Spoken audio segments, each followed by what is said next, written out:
So ಮನೆಯಲ್ಲಿ ದೊಡ್ಡವ್ರು ಹೇಗಿರ್ಬೇಕು ಅಂತ ಒಂದು ಸಣ್ಣ ಕತೆ. ಒಂದು ರಾಜ್ಯದಲ್ಲಿ ಒಬ್ಬ ಅಜ್ಜಿ ತುಂಬಾ ಕಷ್ಟದಲ್ಲಿ ಇರ್ತಾರೆ. ರಾಜನ ಸಭೆ ನಡೀತಿರುತ್ತೆ.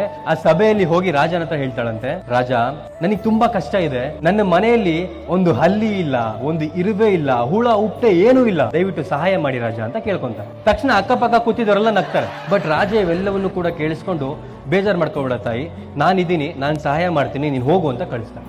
ತಕ್ಷಣ ಮಂತ್ರಿಗಳು ಇರ್ತಾರಲ್ಲ ಪಕ್ಕದಲ್ಲಿ, ಅವ್ರು ಕೇಳ್ತಾರೆ ರಾಜನಿಗೆ, ಏನ್ ರಾಜ, ಅಜ್ಜಿ ಬಂದು ಹುಳ ಹುಪ್ಪೆ ಇಲ್ಲ ಮನೇಲಿ ಅಂತಿದ್ದಾರೆ, ನೀವು ನೋಡ್ರೆ ಸಹಾಯ ಮಾಡ್ತೀನಿ ಅಂತಿದ್ದೀರಾ, ನಾಳೆ ಏನ್ ಮನೆಗೆ ಹುಳ ಉಪ್ಪಿ ಕೊಟ್ಟು ಕಳಿಸ್ತೀರಾ ಅಜ್ಜಿ ಮನೆಗೆ ಅಂತ. ಆಗ ರಾಜ ಸುಂದರವಾಗಿರೋ ಉತ್ತರ ಕೊಡ್ತಾನೆ, ಆ ಅಜ್ಜಿ ಸ್ವಾಭಿಮಾನಿ, ನಿಮ್ಮೆಲ್ಲರ ಮುಂದೆ ಅವಳ ಸಮಸ್ಯೆ ಹೇಳ್ಕೊಳಕ್ ಅವಳಿಗೆ ಮನಸ್ಸಿರ್ಲಿಲ್ಲ. ನನ್ನ ಮನೆಯಲ್ಲಿ ಹುಳ ಹುಪ್ಪೆಗಳಿಲ್ಲ ಅಂತ ಹೇಳಿದ್ರೆ, ಯಾವ ಮನೆಯಲ್ಲಿ ದಿನಸಿ ಇರಲ್ವೋ, ತಿನ್ನೋದಕ್ಕೆ ಏನೂ ಇರಲ್ವೋ, ಅವ್ರ ಮನೇಲಿ ಹುಳಾನು ಇರಲ್ಲ, ಹುಪ್ಪೆನೂ ಇರಲ್ಲ.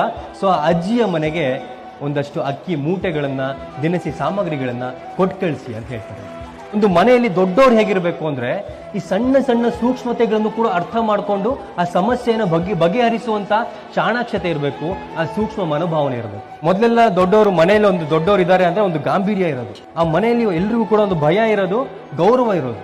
ಬಟ್ ಇವತ್ತು ಮನೆಯಲ್ಲಿ ದೊಡ್ಡವ್ರು ಹೇಗಿದ್ದಾರೆ ಅಂದ್ರೆ, ಅವರಿಗೆ ಅಹಂಕಾರ, ಇನ್ನೊಬ್ರು ಹೇಳುವಂತಹ ಮಾತಿನ ಕೇಳಿಸ್ಕೊಳ್ಳುವಂತಹ ತಾಳ್ಮೆ ಇರೋದಿಲ್ಲ. ಯಾವ ವ್ಯಕ್ತಿ ಸಣ್ಣ ಸಣ್ಣ ಸೂಕ್ಷ್ಮವಾಗಿರೋ ವಿಚಾರಗಳನ್ನು ಕೂಡ ಅರ್ಥ ಮಾಡಿಕೊಂಡು ಆ ಸಮಸ್ಯೆಗಳಿಗೆ ಪರಿಹಾರ ಕೊಡ್ತಾನೋ ಅವನೇ ನಿಜವಾಗ್ಲೂ ದೊಡ್ಡ ವ್ಯಕ್ತಿ.